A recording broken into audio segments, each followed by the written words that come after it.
What if we can inspire and educate you with your legacy planning today when you discover gaps and inconsistencies? I'd like to welcome Laura and Riccardo Gambineri. They're joining us today from Switzerland across the pond. Their company is called Trusted Governance. Welcome. Thank you so much, Angelina. Yes, it is a pleasure to have both of you, and the two of you are a father-daughter team. So would you share a little bit of the background about Trusted Governance, the context in terms of insurance, and how you arrived today with your company? Sure, absolutely. Like you said, Riccardo and I are father and daughter. Almost a decade ago, he asked me whether I wanted to join the company, Crown Global Life Insurance. I think what started out with me being unsure if I'm going to stay even a couple of months is now a decade later. And I think it works pretty well. We're a good team. I think maybe you reflect, Laura, on what you said as a condition to join at the very beginning. I think that was worth sharing. I think I said a lot of conditions at the beginning. But for me, it was always really important that I'm going to be viewed in the end as a colleague of yours and not just the daughter of. I said I want to build something myself. So I guess build my own legacy in the long term, even though maybe I didn't even think about that term back then. But kind of be my own person. Even though as much as I love my dad and appreciate working with him, I always said I want to be my own person. I told him, look, if this is not going to work out, I'm going to leave in 3 months. Or if you don't like it, kick me out in 3 months. But a decade later, like I said, I'm still here, and I hope to continue to work with him for a very long time. Thank you. I think that was exactly what I was remembering, and I thought that was very important, and that's important in every family to set the baseline like this. Treat a person like a third party with mutual respect and not having any special treatment because it's a family member. Working at Crown, maybe just very short, what we do there and why we came, that led to Trusted Governance. So Crown Global is a US-based headquartered life insurance group specialized in structuring solutions for families, wealth transfer, asset protection. And obviously, as part of the life insurance business, you talk about succession, you talk about mortality, about who are beneficiaries.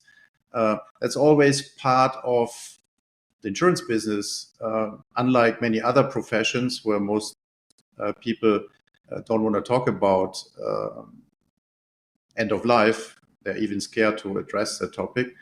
And we have seen over the years that in many of these cases, there was a well-defined legal tax plan structuring, but quite often all the family aspects were not really well covered, only partially covered.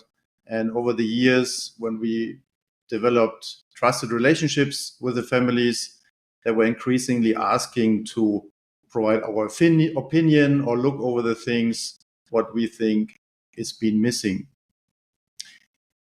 At the end, we concluded that we can't do this just as a free service as part of the insurance business, also to avoid any conflicts of interest that may arise potentially, and decided, basically was an idea of my daughter, Laura, to establish a separate company for that and provide that as a complementary, separate, self-standing business. And it may lead to the other business, but typically, quite often, a lot of stuff is sourced out of the insurance business, referred to due to the relationships, and hopefully evolve over time as an independent standalone. Yeah, that's just wonderful. Not co-mingle. Yeah, that's fantastic. And so thank you for speaking into, Laura, as a woman in family business, that when you arrived, you had some guidelines, some intentions, some boundaries compared to not knowing. So I think that's just wonderful that when you came forward, you brought that to the table. And also, Riccardo, thank you. Go ahead. Yeah, and I think just adding to that, what is important, and the same with our family clients, it's not only the relationship between the family members, it's very important also vis-a-vis the other persons outside family, colleagues, you have all these nepotism things.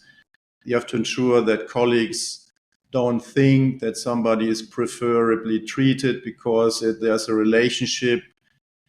All these things need to be managed. So it's not only between the family members, it's really important to set that up properly also for the environment.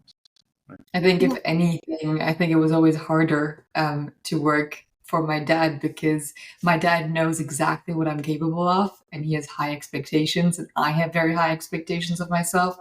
So whenever people were like, "Oh my God, you're such a great and fast learner," at the very beginning, at the start, my dad would look at me. He's like, "I think you can pick up that speed," because he knew exactly what I was capable of. So I don't think I had it necessarily easy to work with my dad, but I definitely had one of the best mentors I could have asked for. Yeah, well, thank you for speaking into that, because I think that's an important reference point in the context, and it also allows the viewers and listeners to get to know you a little bit better. So let me hop over to this idea of a family's shared purpose. So it's one way to keep a legacy alive over generations. So would you say it's the foundation of a legacy, or how would you describe it?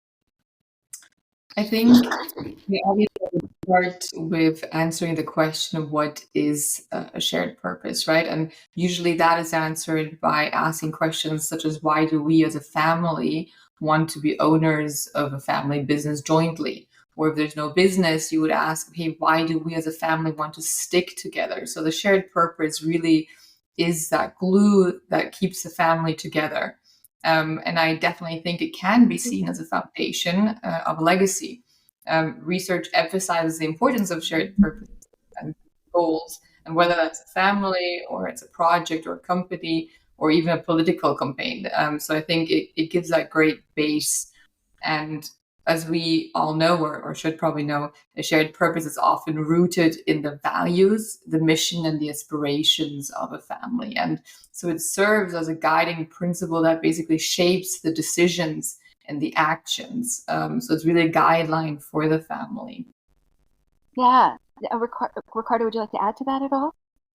Yeah, it's really important that to align the family members, that they all have the same goals, the same vision.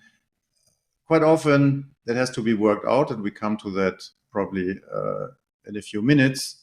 But it's really, when there's a well-defined shared purpose, it's much easier to pass it down over generations, because as larger the family gets over the generations, they need to have this storyline and know why things are done. And whether its purpose is to maintain a family business, the family brand, or whether the shared purpose is to educate or maintaining financial stability of the family, especially when there's no business anymore after a liquidity event, then other things arise, like maybe joint interest in charity, really community servicing. The cultural context is also very important. May also be even religious values. We have these diversified societies today with people living together from all over the world, and that's also very important. So a lot of cultural values come in as well. That's why it's probably also important as an advisor not to try to advise families that come out of a cultural context where you have no experience and no clue. But that's a side comment. And I think shared purpose, I mean, the word itself, shared, it's about sharing, right? It's getting everyone aligned, having everyone included. And it's really about inclusion and working together on something, and not saying this is my value or this is my purpose, but it's the shared purpose of the whole family. So I think the word in itself almost defines what it's about. And I think it's really important to see it as a family goal, and not just, or value, and not just for individuals of what one generation thinks over the other. Yes. So one of the things that was in the marketing literature, and I'm going to read it out loud. It says, shared purpose aids in keeping a legacy alive over generations. It is the set of goals, intents, or results that the owners or eldest of the family are determined to attain by keeping the family together and staying in business. And this leads me to my next question. It embodies the version of triumph. And I thought about the word embodiment as well as triumph.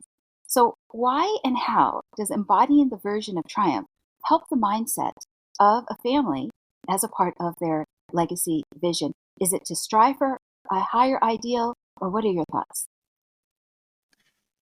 That's a good question. And first, we have to acknowledge that it's a very subjective term, right? Triumph is something different for everybody. And it generally entails a sense of achievement, overcoming obstacles, reaching goals, experiencing a sense of fulfillment, satisfaction, may express or symbolize the family's own version at the end, success, their goals. And it provides an anchor for all of them that they can use to orientate themselves. If you have had, for example, a family that grew up, developed a business that was in a very difficult time, had a tough competition, maybe economic crisis or tough competition, and the family and the company survived that and became a market leader, something like that, is a great story. It's a version of triumph, right? I think there's an Italian car company with that story. Could well be, yeah. And I think what you said, striving for a higher, I think it can be, such as stronger family relationships, spending more quality time together, better communication within the family, but it doesn't need to be necessarily better, higher, faster, stronger. It can just, like Riccardo said, be an anchor and aid as an inspiration or the motivation, have a positive role model effect for the family. So it can also just be a standard. It doesn't necessarily mean we always have to strive for higher, which I think in itself could lead to pressuring certain people to always having to go better or further. But I think just giving a great anchor, like you said, like Riccardo said, and something that they can work towards, I think that's what it's really about. I think it's wonderful. It creates a sense of unity, right? And typically, it's a story where everybody's proud of sharing and telling about, saying that's what we achieved, or the family achieved, or the grandparents achieved, and we still believe in that and we move that forward. So that's really the version I would. Yeah, before I move on to the next question, I would think that there was a movie out recently, and I think it was about the Gucci family. And I would think if there's this ideal of the embodiment of triumph, it balances out all that other stuff that comes with running a business, especially a family business, to remind them, well, this was our vision, this was our, the ideal, and to go back to that place. What's that? I think to ground them again, I think as well, if they go off-road. But I actually have not seen the movie yet, so I should probably put that on the list. Yeah, it's a good movie, and I think it shows both the positives as well as the day-to-day stuff that's going to come up. Like when you had referred to the gaps and the inconsistencies, that change comes, the businesses can grow, they can shrink, and all that other surprise stuff that comes with it. So when you, as advisors, are able to create that shared purpose, I would imagine the benefit is less misinterpretation, bias, or boxing family members in, what somebody might say, labeling them or pigeonholing them. That's what they say in America. So I would think this would strengthen the family unit in creating bonds that can't be broken, almost like a military unit. So would you speak more into a success story where a family found their vision and their shared purpose? I think I would agree with you. Labeling or boxing into pigeonholes, as you would say, doesn't really work here. So every family is, of course, very different. Every family is unique, and every family has to find their shared purpose for themselves, which is why it's very important for advisors to never be biased. And it's not always easy because, people often think they know what's correct, or they've seen it 100 times, 1,000 times, but that 1,001st family might be completely different. So you always have to stand or start neutrally and start from the beginning. without any labeling. And I think it's the advisor's role to guide that family to define that shared purpose and help them communicate it. Very often, families already have a shared purpose. It's things that have always been there. Most families have values. We grow up with values, but they're not very often defined and really put in writing and made clear for some of them.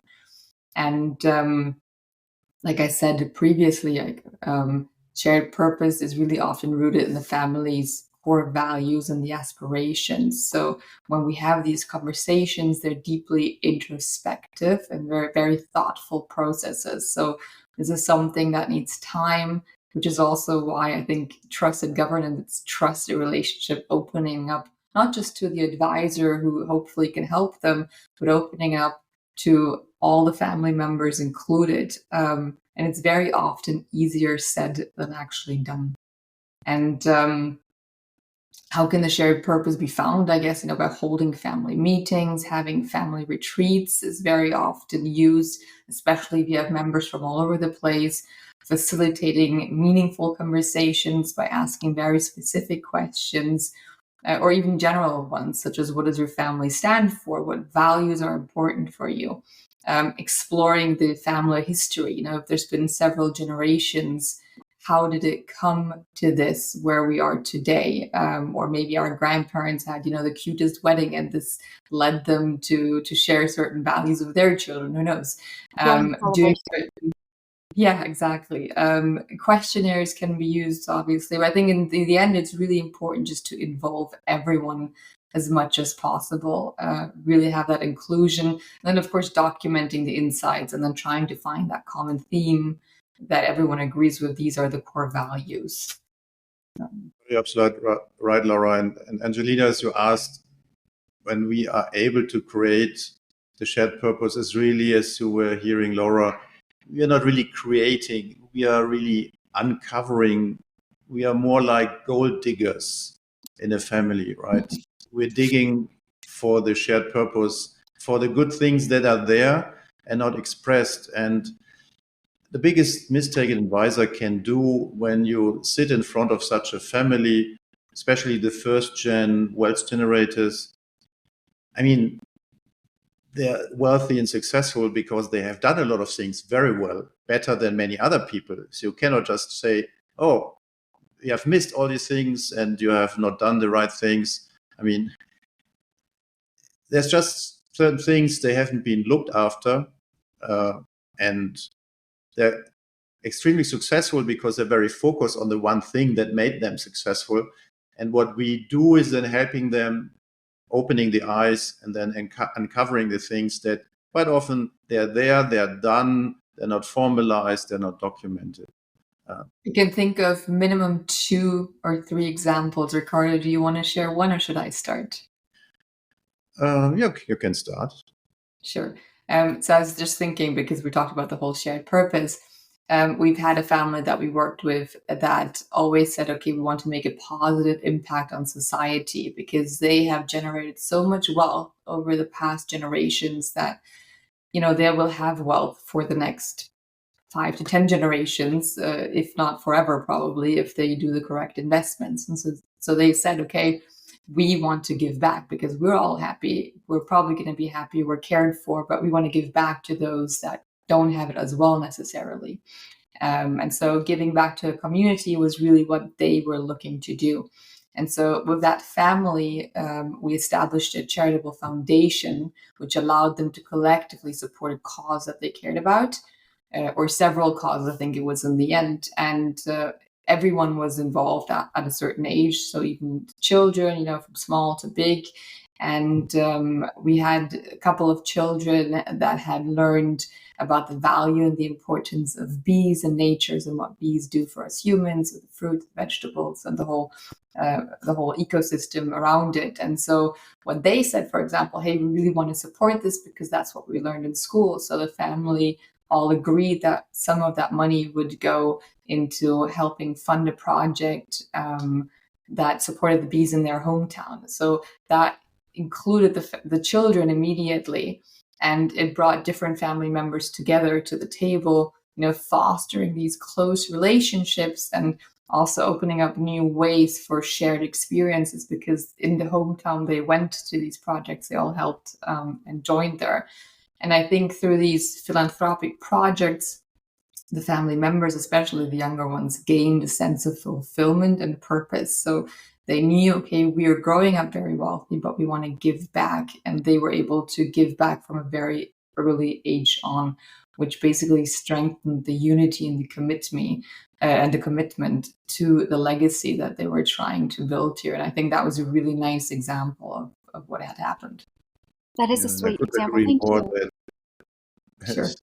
Couldn't agree more that it's very important to start very early with the youngest generation. And just so you see in this example, it's easy. There are a lot of things where you can even include little children and bring them in the right direction and starting building values and character. But sometimes you ask and say, oh, I mean, I can't give the minor, money to start investing and playing projects, and that's not necessary, right? The money should come much later. Another example, the family that want to ensure after or the shared purpose to ensure that all family members, current and future ones, always get quality education and have the necessary opportunities for personal growth, to ensure also that they understand how they can contribute to the family legacy, which basically is empowering the family that they can develop and maintain that without having every day an advisor in the house, right? So that's one point, is once you set up these, good advisor makes a job in that way that the family can maintain this forward independently, and then maybe having every now and then just a subject matter expert if something unexpected arises, a crisis. I mean, apart from the legal tax advisors and all the others that are always there for the ongoing transactions of such a family. And it helps and ensures mostly that you have continuously new family members that are able to enter the leadership role going forward, because even the family, within the family, I mean, if you have a business, of course, you need to find and decide whether you have family members that are able to manage, to run as a CEO or whatever.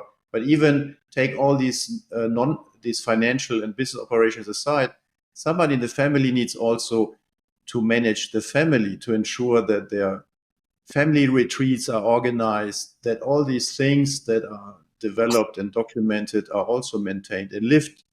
So even that needs leadership and somebody to take on that role, because it doesn't happen just by itself, right? If nobody is... if you have a family and they're so focused on getting the business to do well and to stay intact and wealth preservation, and then what happens to the family? Like, it's being able to look across the table and talk about something other than the bottom line or the balance sheet or the income sheet.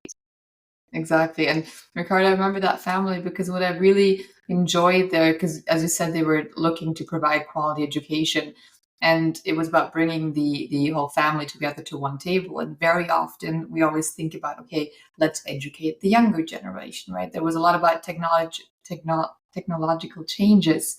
And so the young generation grows up with TikTok, Instagram, or whatever the newest apps are out there. Yeah, exactly. There's a million out there. And so for them, you would say, okay, there's certain education. What do I post? What do I not post? Security issues. But also for that family, it was very much about including the older generation, right? Because if you don't keep up with the pace nowadays, you have no idea what's going on. So also the older generation was included. What technology can be used in what ways for communication, for the business to continue to thrive. So it was not just about educating the younger, but educating the younger and the older and getting that inclusion in the family. And I thought that was a really lovely way that they made that project happen. Yeah, and that keeps the family, also helps keeping the family together, to have intergenerational communication, to ensure that grandma and grandpa understand what are crypto assets, what is a wallet, or how to safely navigate the internet without being hacked and other things. There are a lot of things you have to learn and spots. Yeah, on an ongoing basis. And once they all are informed about what is important for the family, they can also have communicate. It's easier to communicate and exchange and share experience and views. Yeah, that's just lovely. Thank you for speaking into that. All generations, when you bring that leadership in, can benefit from understanding what you had referred to, Laura, in the very beginning about those gaps or the inconsistencies. Just because somebody's good at one area, we can easily presume they're going to be a master in every other area, and yet they're not. How can they be? They can't. So let me bring you to the next question. So an annual retreat, which you've brought up before in our conversation today, is a lovely idea for a growing family, especially one as they branch out and there's multiple jurisdictions with cousins and different generations. So you brought up this topic, the niche of socio-emotional wealth. And I loved this phrase because it is as real as somebody might talk about the financial returns, the ROI, when it comes to the financials. But then we have this other area called non-financial returns that sometimes is the pink elephant in the room and people overlook it. So I wondered, how would you define socio-emotional wealth? And then could you walk me through maybe one example? I know that your literature brought up 4 or 5, but maybe you could speak more about this because I know there are people that are listening that this is going to resonate with. Yeah, I think what you said, a lot of people really look at the investments, which are important because you want to keep the family going. But I think these socio-emotional wealth factors are extremely important as well. In the end, it's really about identifying areas of non-financial returns, intangible assets within the family that involve basically exploring the emotional, the social, and the psychological aspects that all contribute to the family's overall well-being, right? To the happiness, to the identity of the family. And it also includes a family's view on reputation, on control, influence over the business. So it's as a unity. I think mental health is one very, very important part of it, for example. And there's different steps that you can do to identify what these may be. I don't know, Riccardo, do you want to talk about that maybe? Start with a family retreat, as mentioned before, setting up workshops on the personal development, on the non-financial well-being, mental health. Is anybody, a personal crisis, everybody happy? Is somebody in the family has to do a job he doesn't want to do? Are they stressed because they think somebody has too high expectations, they maybe can't deliver? Or is the work-life balance, are the goals aligned? Those things need to be discussed, and it's easier to be moderated and to talk first with a third party, because like everybody knows that even in the smallest family, a lot of things are not necessarily openly asked or addressed because you fear that you're misunderstood or you get a no anyway answer, whatever. And so it's very important to figure out and also the expectations people have, whether they're happy in the role in the family. I mean, if somebody is the appointed CFO, family accountant, or the person who looks after all the financials, is he happy with that? Or maybe somebody else angry because the other person wanted to be that person. Things like that need to be discovered. And Laura could elaborate probably also on these tools we use that identify and document the different roles of a family system. So really, the key is then leading this into family discussions. After the first discovery, they have to be open and honest.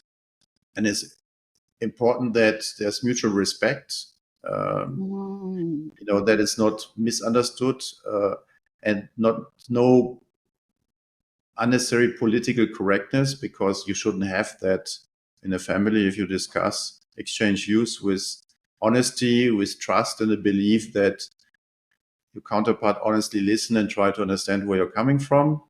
It shouldn't be seen as an attack or a negative critique. lead this into constructive discussion.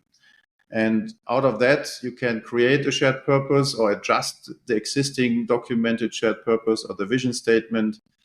What also helps for the whole well-being is celebrating non-financial achievements, whether this is anniversaries in a family, whether it's a learning or education achievement.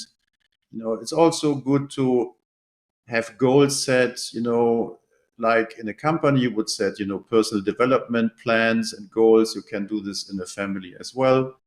And once those things are achieved, you can share that and celebrate, and that will definitely increase the social, psychological well-being of the family. Yes, thank you so much for speaking into it. I would almost wonder if, when I think about socio-emotional wealth, it's like, how rich are you in your happiness? How rich are you in your joy? How rich are you in your fulfillment? Or how rich are you in feeling that mutual respect? Because there can be a fancy car in the driveway, but that doesn't necessarily mean that one's heart is just so full of joy. And it can be. Yeah.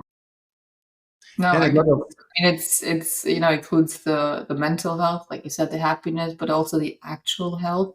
I mean, there's only so much you can do about certain, genetic diseases, for example, but there's other things you can take care of yourself. You can educate on nutrition, on what it takes for you to live a good life, for the family to be happy, to keep that well-being. I was just attending a small get-together of some people, and the speaker was talking about how so many individuals, but I guess also families, they focus on their business so intensely. It's perfected almost, but very often they forget themselves in this whole situation. So they drive the business forward, but they forget about their own nutrition, about sleep, making sure they know there's a work-life balance, making sure that they slow down once in a while, sit down with the family. Not everything revolves around business or money making, but there's also other parts to it. And I think we should always be reminded about that, even though everyone knows about it. A lot of people forget about it when they're on that highway. Well, it's a whole other thing to be held accountable to balance, because like you had mentioned, it's like if somebody just gets drawn into that business and the phone's ringing and the office line's ringing, the cell phone is ringing, and it's very hard as entrepreneurs to be able to turn that off. So when you bring up this awareness around socio-emotional wealth, I just think it's brilliant, because it's an area that if people are willing to invest and have some type of feedback loop, whether that feedback loop is fulfillment or the KPI, key performance indicator, is happiness, then they're just better for it. So they don't get burned out. Yeah. Also, when the phone rings, one thing that I've started doing is I used to pick it up within a split second. I'd be on the phone. People are like, oh my God, are you, holding your phone all the time? And now what I do is I take 1 to 3 really deep breaths, because it kind of grounds you for a second. You can breathe, and people are not going to care if you pick up that phone within the first 5 seconds or 15 seconds. And worst case, you miss the call. If it's important, people call back. But I think just sometimes breathing once and grounding yourself and not interrupting anything around you, it helps you afterwards also give a better answer or guidance or whatever is asked from you in that instant. Is there anything you'd like to add, Riccardo, or should I move on? I was just smiling, inside. What we always see, and also reflecting on ourselves, obviously, people that are very successful and running a business, company, achieving a lot, sometimes forgot that they are not superhumans, that they are, how wealthy you are, how successful you are. At the end, we have the same biological foundation. We can run into burnouts like everybody. We have just to maintain the health and really maintain this work-life balance. And sometimes this is forgotten when these people run in the daily treadmill, and from one goal to the next goal. That's just. And I mean, we're not experts in this as well. I think we do sometimes work more than we wish, but I think having that awareness is the first step to making a change. Yeah. Yes. Yeah. But I'm happy to work with my daughter, and we do this reflections in both directions every now and then, sending these reminders to the other side saying, slow down, take care. That's what you not necessarily hear from a third party, but when you have close work with friends and family, then you also have an additional level of protection that's sometimes also a benefit. Yes. Before I go on to the next question, I just want to read out a couple that your company covers, which is giving back to the community in terms of that socio-emotional wealth, that awareness around stewarding wealth, transferring the family business to the next gen, preserving that positive image, which you had mentioned about, what should the next gen post, maybe what they should hold back, if they're on Twitter or TikTok or Instagram, how much do you share and being authentic. And also allowing the family members to follow their aspirations, because it's interesting. So much of success is tied into identity. So if somebody can then incorporate that socio-emotional wealth into their identity just doesn't have to be performance-based. 100%. I couldn't agree more. Yes. Okay. So here's I think, a very fun question. If anyone has been to a family council meeting, so would you share when an intergenerational meeting went well?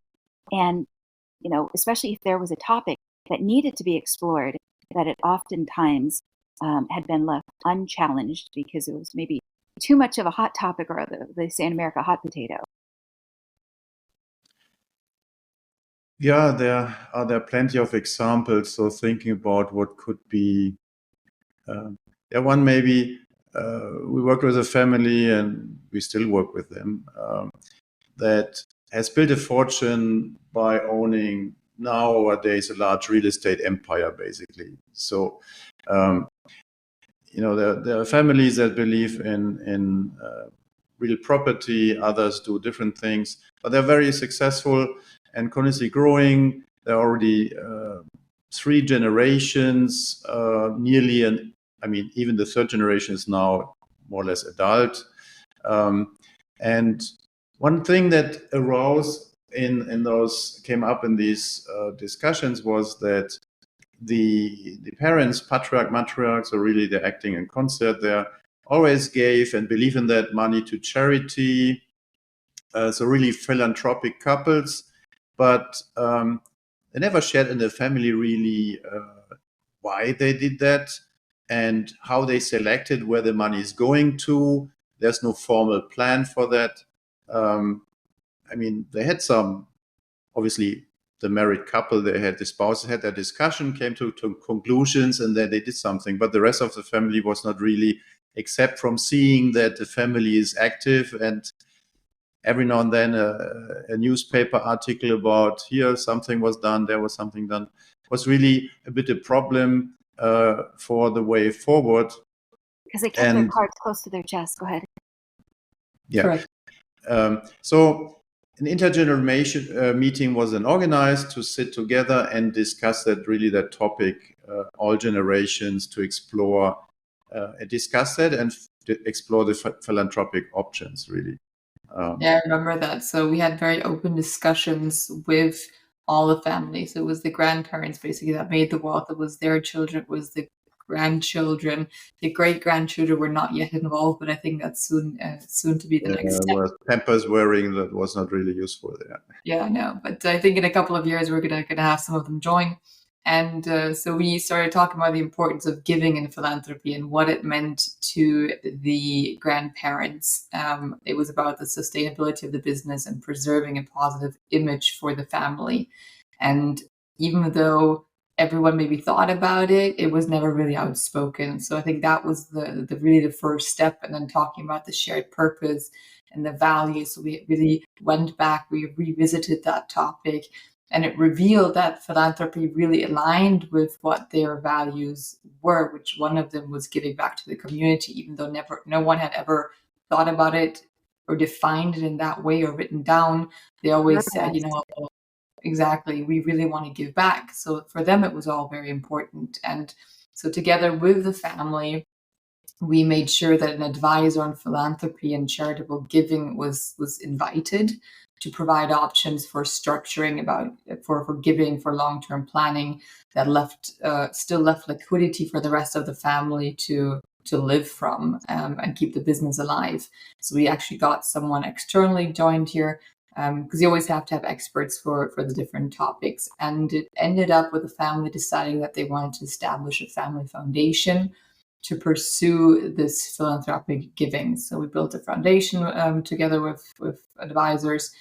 And it was really successful, not only because it explored a new topic for the family, but it solidified the commitment of the family. So the inclusion of different generations gave them a sense of trust. It wasn't just the grandparents deciding everything now, but the children and the grandchildren started to be involved, and it really strengthened the family relationship overall. So before it was always top down, and then suddenly it was more at a round table, and I think that very much was appreciated by everyone. Yeah, that's right. Carter, go ahead. And it, in this context, from our point of view, it's already a success once a moderated intergenerational meeting takes place, because more often than less we discover important topics that haven't been addressed because there was a lack of communication, like we just explained, or nobody had the courage to ask because don't want to run into trouble. As really the aim is to establish a family communication culture that does not require outside moderation on the way forward. That's really the main objective, to discover issues, establishing a platform that the family can maintain going forward without having an external babysitter, right? And also the nice thing on the example Laura just mentioned with this philanthropic, the family was completely behind the philanthropic idea and giving. But what you often see also then in these intergenerational setups is that maybe the first gen is, they want to, for example, sponsor Ivy League universities or operas, cultural things like that. The younger generation may say, yeah, giving is great, but now, global warming, we want to invest and maintain the rainforest, or sustainable investments in. So sometimes also you have very pressing issues, even though you're on the same line, on the same track on philanthropy, but maybe what you want to do with it is completely not aligned, right? Yeah. Thank you for speaking into that. I think it's really important because there can be those differences, and I like what you said, Laura, about going from the hierarchy to the round table, because when there are different family members and they say, "Whoa, where did that money go?" There's a little bit of that entitlement underneath the surface of like, "Well, someone didn't ask me," and of course the elder generation could say, "Well, why would we ask you?" And so it's a very interesting dynamic then of what's said and left unsaid. So brilliant. Thank you so much. I also wanted to shift over to this idea that sometimes a family can decide, well, we're not going to stay in the family business. The times are changing and we're going to decide to liquidate. And yet they can still maintain that shared family purpose. So I wondered if when there's a scenario and they're going to have a new purpose with their cash, perhaps they'll become possible board members. Would you be willing to share a success story around this? Because again, families can stay together, but they can also decide to take a new turn and find a new Northern Star. Absolutely correct. I think selling a business doesn't mean defeat or having failed, like you said. Sometimes it's necessary, sometimes it's desired, sometimes the next generation just doesn't want to take on that business, which is fine too. But I think with every closure, if a door closes, a new door opens somewhere. At least there's new opportunities that get opened up. We actually got involved with a family that had lost a family member just recently, and they had no one wanted to take over the business, to lead the family business. And so it was successfully sold. Already before we jumped in, it was successfully sold with large monies flowing into the family. But they noticed that, okay, now we've got all this money, but there's no more purpose other than, sure, we can give it to an investor, to an advisor, but we have no more purpose as a family like we did prior with that family business where everyone was kind of, they all loved having the idea of it, but no one really wanted to take it on. So they kind of lost a part of their identity, I guess. And so we saw it together with them as an opportunity to start something new, as the liquidity was available and an opportunity to pursue a shared vision. So again, we went back, we started from the beginning, tried to discuss and identify the shared values, the vision, and the interests and skills of the family members. And so really starting from the beginning, I would say. And we discovered with the family itself discovered that they had a very much shared passion for sustainability, especially in the food sector, which was not really what they did initially, but it was something that they all were really interested in. They were all very interested in sustainable agriculture, organic farming, nutrition, very healthy family from the actual health standpoint. And so it was decided, yeah. And so it was decided with them to use a portion of that money to invest in this new venture, which was basically organic farming, providing healthy and fresh crops that were grown without chemicals and all that stuff. And some families did become board members. So it was nice to see that they did want to take on a role in this.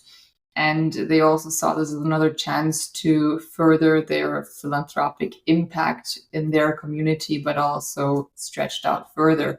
They were looking to educate further on this topic in schools, about sustainable farming, about food processing, education on nutrition. So they went to schools, to different colleges, looked out for opportunities basically to help and invest. And obviously then some other parts of the money were invested into different investment strategies and structures. But with this new venture that they had, they found a new shared purpose, something that everyone got very excited about, and they decided to focus on that as a family. So basically a new part of the identity, I guess. I think it's wonderful. Their identity pivoted, and before I asked Riccardo his thoughts, I just think it's so interesting because sometimes I would think that there are times when a member of a family business, somebody could see them on the street and they could say, "Oh, but Laura or Riccardo, you were with Levi's," and you're like, "But not anymore. We're now in the food business." Yeah. But in the mind of their customer, there could still be that association. Right. And the environment changes, I mean, very rapidly. Just what we see with technology nowadays, a lot of jobs don't exist as they used to. And so we have to adapt. Certain businesses die out, but then new ones are formed with it. So I think it's a process. So I think just closing one business definitely is not a failure, but we always try to see it as an opportunity. Yeah. And just the word family business obviously is, most people associate that with a corporation, manufacturing, whatever, really a business. But family business in our context is really the family ecosystem, which may include corporations or not, but it includes all the affairs a family has in place, whether it's their charities, their investments, the family office. That's really the ecosystem of a family business, and especially families that when they sold the business and had a large liquidity event, then they go ahead quite often like institutional investors, like a corporation, they're setting up single family offices. They do investment plans like endowments. They do seed investing. They may set up, like we have mentioned examples, maybe invest in new businesses. So they're really a large basket of activities of a family. And these all together, we typically see as the family business or the family affairs. Well, and I would think that the shared purpose then becomes more important than ever. Absolutely, yeah. Yeah. So if the commonality is no longer, let's say, I'm just making this up, Levi's blue jeans, then it has to be like, let's say, the 4 core values of education or resilience or resourcefulness or education, to then be able to pivot that. Even if Levi's blue jeans are gone, then it's the new subject. So This is where we get to round out the conversations, and I get to ask you about what does the word legacy get to mean to you personally, and what would you like your holistic legacy to be? Everything and nothing.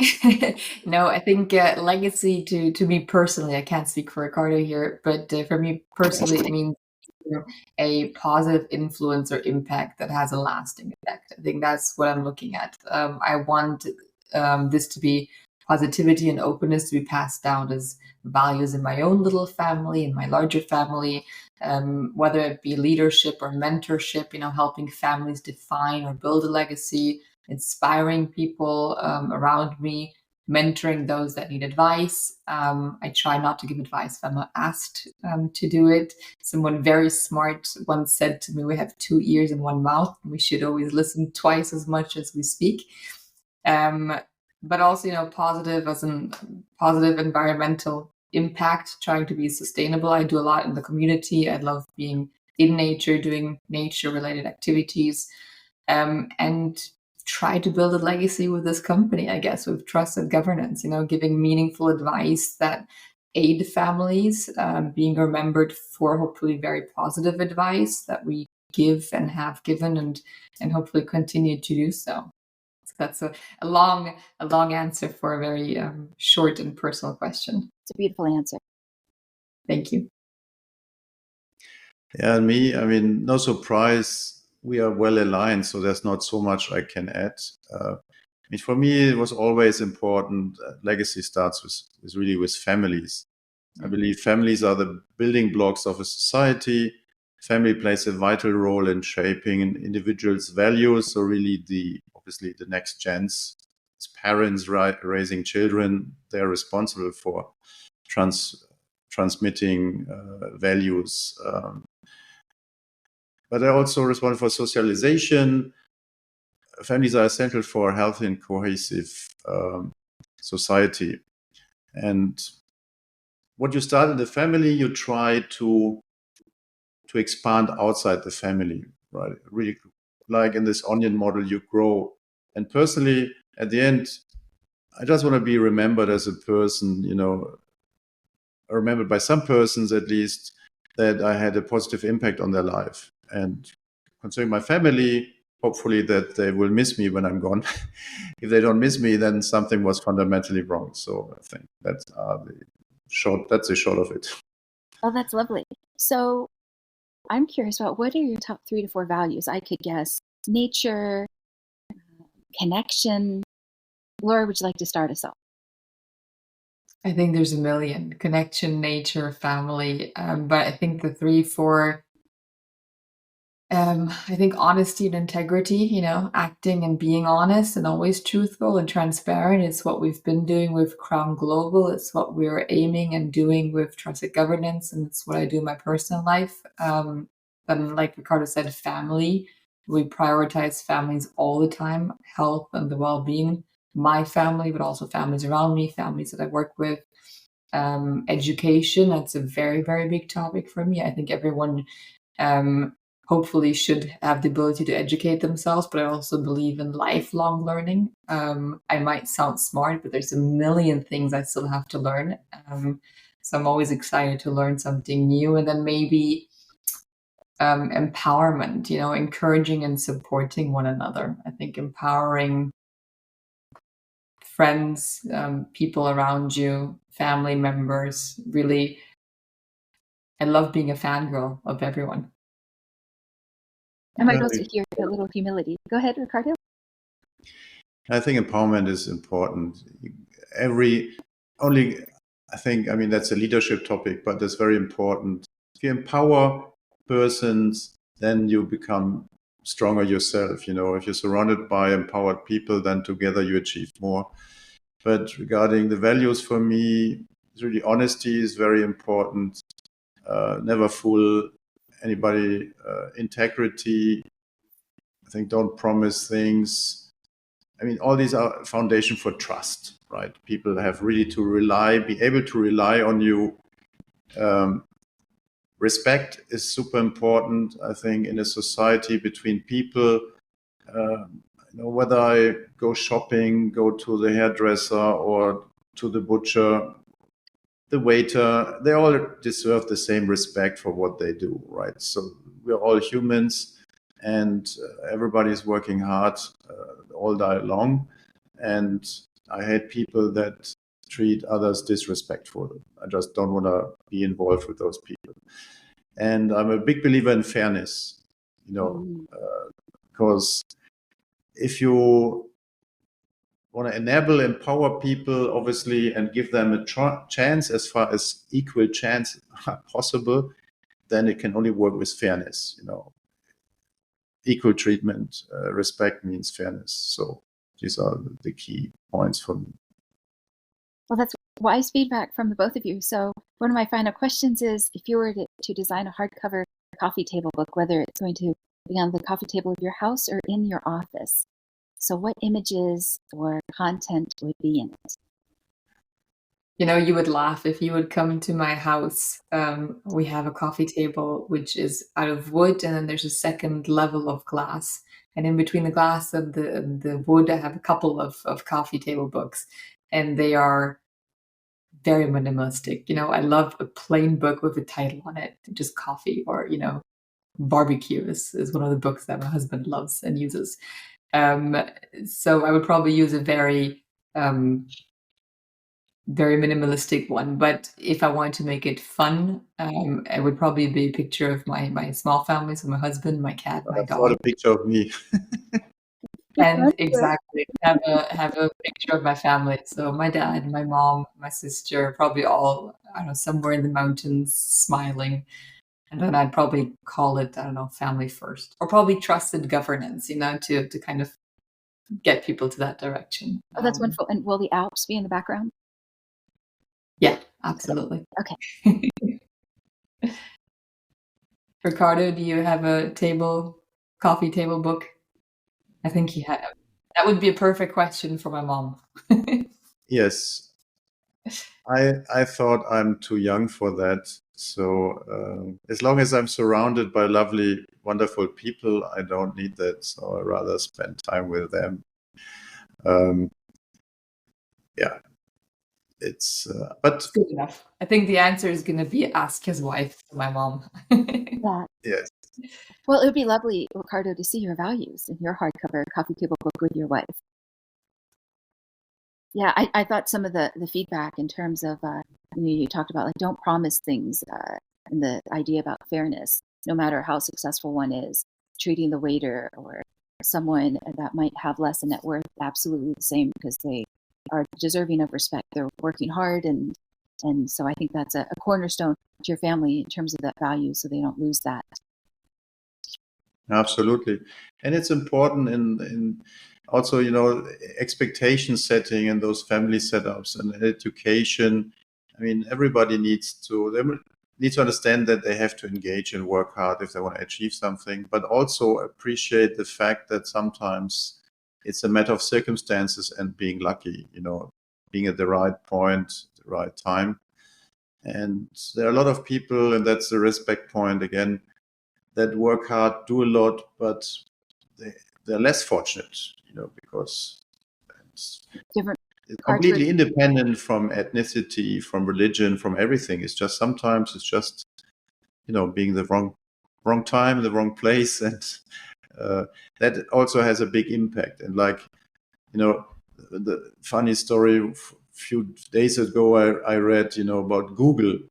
The two friends that set up Google, they wanted, I think about 20 years ago, they wanted to sell Google initially for 1 million, and they couldn't find anybody. Then an investment advisor found a company, and they were negotiated down to $750,000, and they were ready to sell to the, at that time, market leader of a search engine. But they said, when we sell our company, you should continue to use our search logic because we believe it's the best in the market.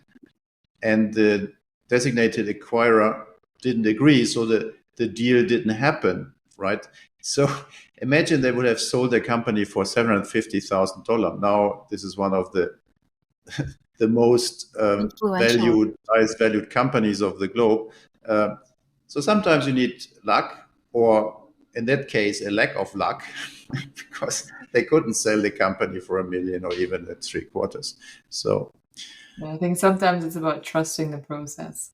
Yeah, and I think we never know the cards that were dealt. Is it Sergey Brin? I think Sergey Brin is one of the Google co-founders, but I can't think of the name of the other individual. Any closing thoughts, including where somebody might be able to find more information, such as a website about trusted governance? Of course, always welcome to look at our website, trustedgovernance.com. But I think the key point is interested families should choose an advisor carefully, trust in the process, and understand that those things are not solved in one meeting, right? And when doing this, they have to be ready to be open, to listen, and to allow the different members of the family to express really openly their views without being directly offended. If they want to start a project with a predefined outcome, predefined result, like you see this sometimes in corporate consultancies where the CFO or CEO is hiring a big consultancy and says, okay, I want to have that outcome, and then the consultants work in a way that the desired outcome is achieved. If you start in a family environment, a project like this, it will fail. So I think that's important, and that it will take time to understand. Okay, wonderful. I couldn't agree more, Riccardo. I think that's basically it in a nutshell.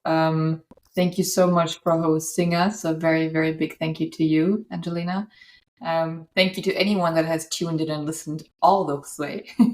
And like Riccardo said, you can find more information on us on trustedgovernance.com, also on crownglobalinsurance.com, or go to Angelina. She will refer you to us.